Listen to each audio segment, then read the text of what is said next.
God, the embodiment of masculinity, or at least in the Western world. Although religion is historically declining, it is by way of stealth being replaced by another, the religion of Mother Nature. When there's war, it's God, or as Stephen Fry pointed out, when there's a parasite who by design seeks to blind children, it's God again.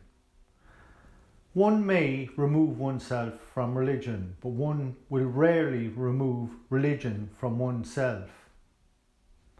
This is well documented by the environmentalists, the majority of whom describe themselves as atheists or indeed anti-theists, who believe at any cost in protecting that which God, Mother Nature, or man is historically proven incompetent at doing so. To believe that if we treat Mother Nature with respect, therefore will be returned, is the ultimate fallacy. The fact that intelligent life is completely at odds with nature, despite Mother's best efforts, herself the architect of 6 major extinctions prior to the present, proves as much. In short, the bitch has it in for us. But let us not stop there. Environmentalists are incredibly incoherent where the realm of nature starts and, more importantly, where it ends. Obviously, nature applies to everything under the atmosphere on Earth, but let me propose it applies to all outside it also. Just like gravity, one of the tools in Mother Nature's arsenal to keep us earthbound to a planet that historically and scientifically proven to be in harm's way by way of nature.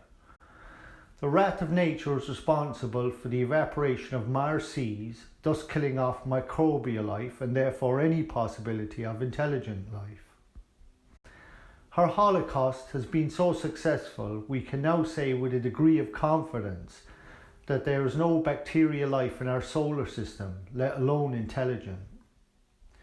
We've been looking, listening and beaming messages into interstellar space for over half a century now.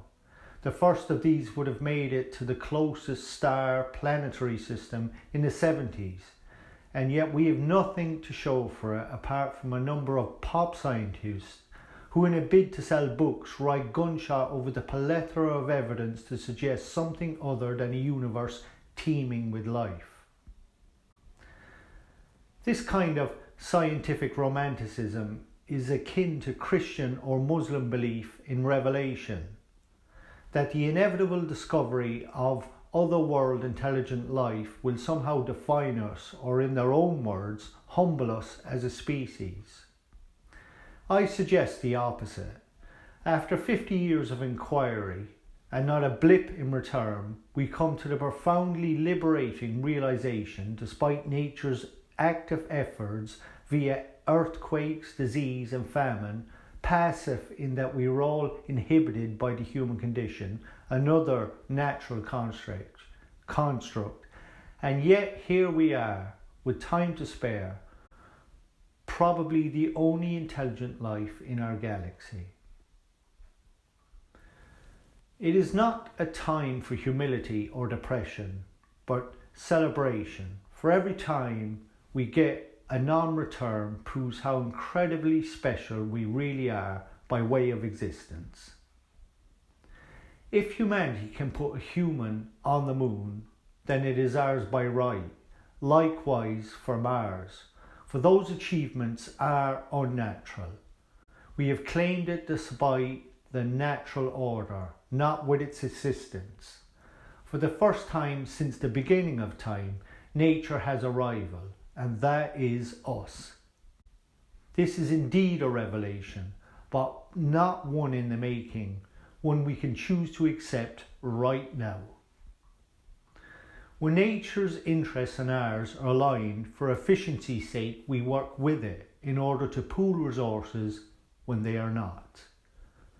Nature does not exist to serve us or us it.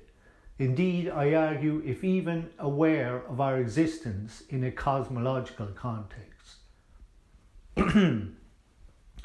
I propose, in the interest of possible intelligent life outside the galaxy, themselves at odds with it, no doubt we make it so.